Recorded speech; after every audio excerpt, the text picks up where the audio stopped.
तो वेलकम दोस्तों, फिर से स्वागत करता हूं मैं आपका अपना YouTube channel brilliant maths classes में। आज की इस वीडियो में हम लोग एनसीईआरटी गणित कक्षा 10 का प्रश्नावली 4.3 का प्रश्न क्रमांक 5 को हल करेंगे।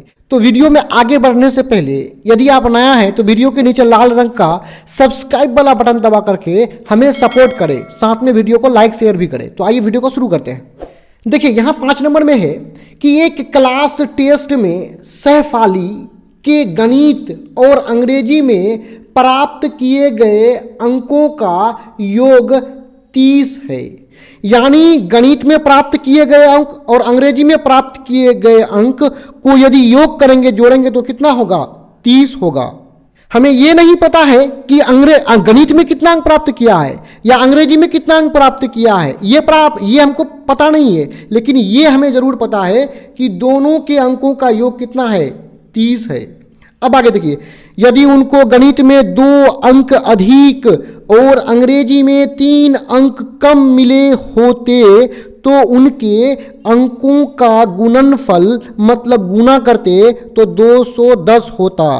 यानी गणित में 2 अंक अधिक मिल जाए और अंग्रेजी में 3 अंक कम मिलेगा, तब इस परिस्थिति में दोनों को गुना करेंगे तो गुणनफल कितना होगा? 210 होता।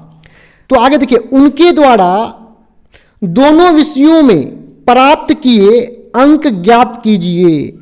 यानी दोनों विषय में गणित और अंग्रेजी में जो अंक प्राप्त किए हैं उसी अंक को हमें क्या करना है? ज्ञात करना है।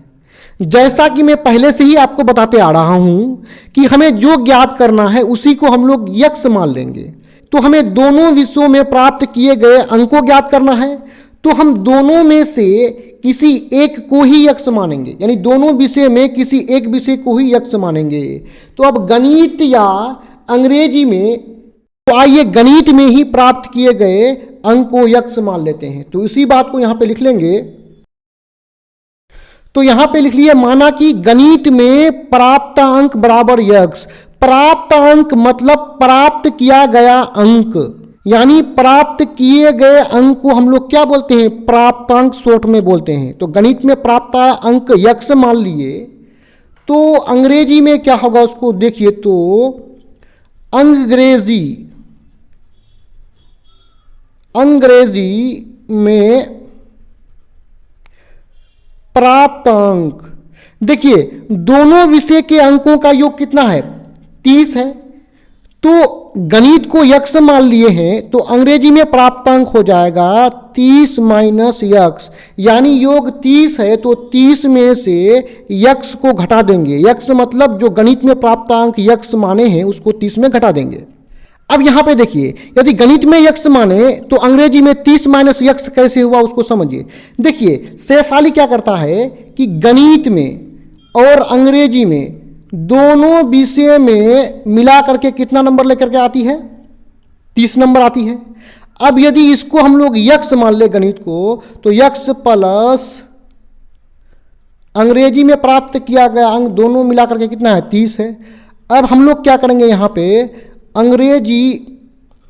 अंग्रेजी को इस साइड रहने देंगे और इस तरफ क्या है? 30 है। यक्ष को बराबर के इस तरफ लेके जाएंगे तो इसके आगे में कुछ भी नहीं तो क्या है? प्लस है। इस तरफ जाएगा तो माइनस हो जाएगा।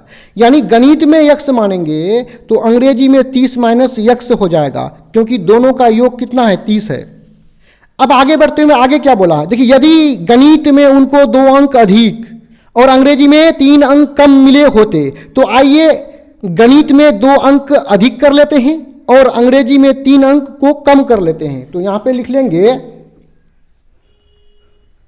2 अंक अधिक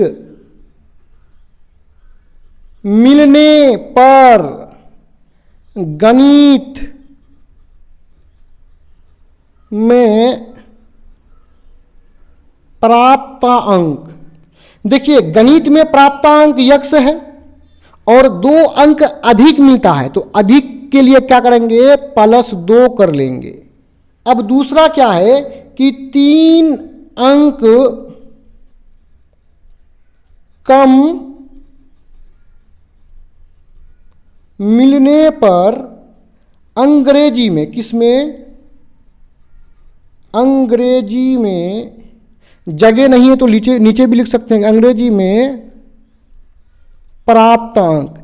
अंग्रेजी में प्राप्तांक कितना है? यक्स 30 माइनस यक्स है, और अंग्रेजी में 3 अंक कम मिला है, तो कम मिला है तो इसके लिए क्या करेंगे? घटाएंगे, यानी अधिक के लिए जोड़ेंगे और कम के लिए घटा देंगे।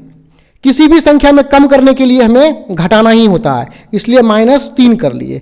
अब आइए इसको यहाँ पे सॉल्व करके आगे बढ़ा लेते हैं। देखिए 30 से 3 घटेगा तो कितना? 27, और माइनस में कितना? यक्स है। अब थोड़ा प्रश्न में आइए। गणित में 2 अंक अधिक करने पर और अंग्रेजी में 3 अंक कम करने पर जो भी अंक प्राप्त होगा, दोनों का गुणनफल कितना है? 210 है। तो इसी बात को हम लोग प्रश्नानुसार में ले लेंगे। यहाँ पे सिंपल सा लिखेंगे प्रश्नानुसार x + 2, तो यहाँ पे लिख लेंगे x + 2, यानी 2 अंक अधिक मिलने पर गणित में प्राप्तांक कितना? x + 2, और 3 अंक कम मिला है तो अंग्रेजी में प्राप्तांक है 27 माइनस यक्स। दोनों को गुना करेंगे, तो दोनों को गुना करेंगे तो कितना हो जाता है? 200 कितना? 210 हो जाता है, तो उसको यहाँ पे लिख लेंगे।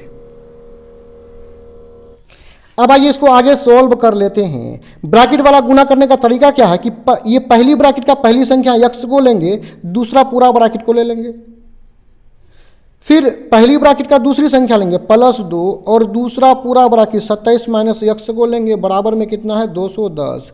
अब आइए इसको यहाँ आगे बढ़ा लेते हैं। यक्स गुना 27 हो जाएगा 27 यक्स, माइनस है लगा लेंगे यक्स गुना यक्स स्क्वायर। 27 दूने कितना होता है? 54, प्लस माइनस माइनस 2 गुना यक्स 2 यक्स बराबर 210। अब आइए इसको यहाँ पे है ना घटा लेते हैं हम लोग। यहाँ पे माइनस यक्स स्क्वायर, यानी यक्स स्क्वायर वाला पद को पहले ले लेते हैं, तो यहाँ पे लिखेंगे यक्स स्क्वायर, इसके आगे में माइनस है तो माइनस लगा लेंगे। अब यहाँ पे देखिए 27 यक्स माइनस 2 यक्स, ये दोनों आपस में घटेगा, तो 27 से 2 घटेगा तो हो जाएगा प्लस 25 यक्स, और प्लस में कितना है? 54 है। तो बराबर का चिन्ह देकर के इस तरफ क्या है? 210। आइए आगे इसको और आगे बढ़ा लेते हैं। Minus x square plus 25 x plus कितना है? 54। 210 को बराबर के इस तरफ लेके आएंगे, तो इसके आगे में साइन कुछ भी नहीं तो क्या है? प्लस है, ये इस तरफ आएगा तो हो जाएगा माइनस 210 बराबर, इधर कुछ नहीं बचा है क्योंकि 210 तो इधर चला गया है ना, तो कुछ नहीं बचा है तो इसको 0 लगा लेंगे। अब आइए यहाँ इसको घटा लेते हैं। यहाँ करेंगे minus x square plus 25 x, 54 से यदि 210 को घटाएंगे तो हमें प्राप्त होगा -156, और बराबर में क्या है? 0। तो अब हम लोग यहाँ पे द्विघाती सूत्र का प्रयोग कर लेंगे। ये रहा द्विघाती सूत्र, x बराबर, यानी x को निकालने के लिए ये सूत्र है। तो इस सूत्र को प्रयोग में लाने से पहले आइए समीकरण से जो है ना a, b और c के मान को निकाल लेते हैं। तो लिखेंगे यहाँ मतलब समीकरण में a होता है वह संख्या जो यक्स स्क्वायर के साथ गुना के रूप में रहे। तो यहाँ यक्स स्क्वायर के साथ गुना के रूप में कोई भी संख्या नहीं है, तो आगे हम कितना समझते हैं? 1 समझते हैं।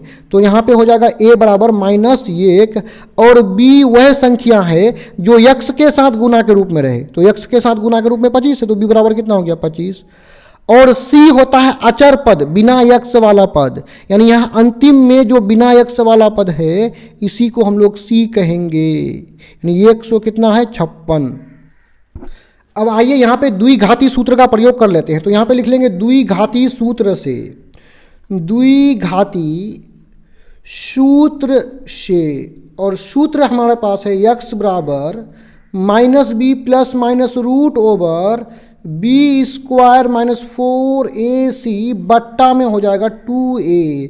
अब ABC के मानों को ऊपर से इसमें रख लेंगे, तो बराबर का चिन्ह देंगे, बट्टा लगाएंगे। देखिए यहाँ पे माइनस है, माइनस लगा देंगे। b का मान कितना है? 25, तो यहाँ पे 25 रख लेंगे। उसके बाद प्लस माइनस को लगाएंगे, रूट ओवर करेंगे। अब देखिए b पर स्क्वायर, तो b का मान 25 है तो 25 पर लगा लेंगे स्क्वायर माइनस 4, a बराबर -1 गुना, और c का मान कितना है? -56, तो लिख लेंगे -156, माइनस है -156 लिख लिए, और बट्टा में क्या हो जाएगा? 2a, तो 2, और a का मान है -1, तो -1 यहाँ पे लिख लेंगे। आइए इसको आगे और भी सोल्व करा लेते हैं, आगे बढ़ेंगे।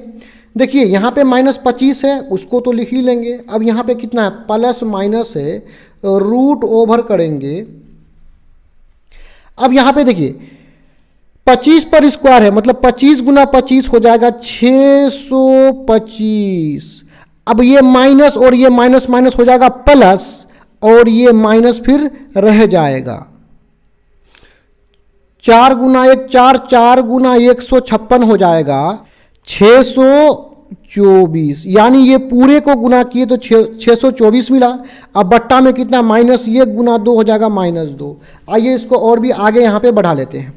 बराबर का चिन्ह लिखेंगे, बट्टा का चिन्ह लगाएंगे। अब देखिए -25 है और यहाँ पे कितना प्लस माइनस है, ओवर रूट है। 625 से 624 घटेगा तो 1 बचेगा, और माइनस में क्या है, -2 बट्टा में है। अब इधर ही इसको आगे बढ़ा लेते हैं। -25 प्लस माइनस 1 का वर्गमूल 1 होता है, और बट्टा में -2 है। अब हमें x का 2 मान प्राप्त हुआ है, यानी x को एक बार प्लस में लेंगे, एक बार माइनस में लेंगे। तो आइए यहाँ पे लिख लेते हैं, पहले प्लस को लिख लेंगे, तो यहाँ पे लिख लेंगे प्लस लेने पर, पहले प्लस को ले लेते हैं। तो x बराबर -25 प्लस 1 को लेंगे, प्लस को लेंगे, और बट्टा में कितना है, -2।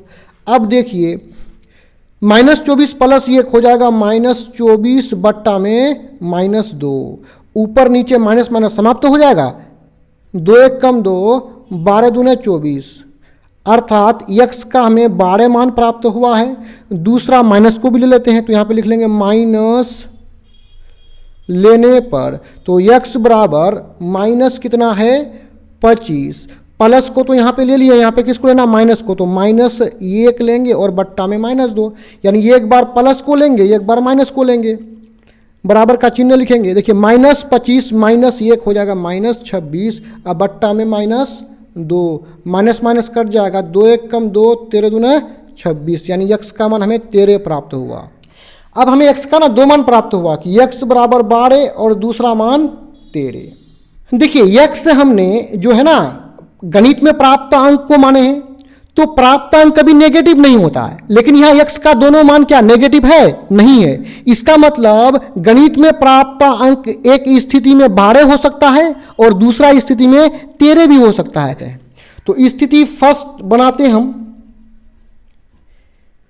तो यहां पे लिख लिए स्थिति 1, यानी x का हमें 2 मान प्राप्त हुआ है। स्थिति 1 में x का मान 12 को लेंगे और स्थिति 2 में 13 को लेंगे।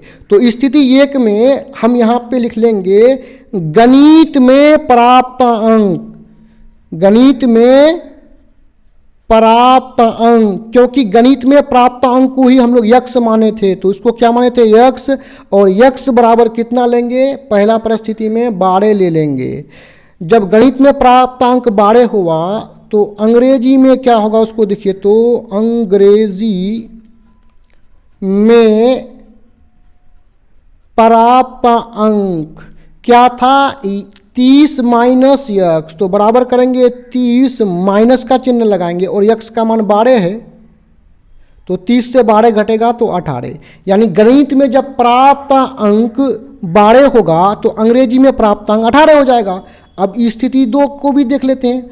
स्थिति 2 में, स्थिति 2 की गणित में प्राप्त अंक को x माने थे और x का मान दूसरा परिस्थिति में 13 ले लेंगे, 13 ले लिए। तो जब 13 लिए तो अंग्रेजी में क्या होगा उसको समझिए, तो अंग्रेजी में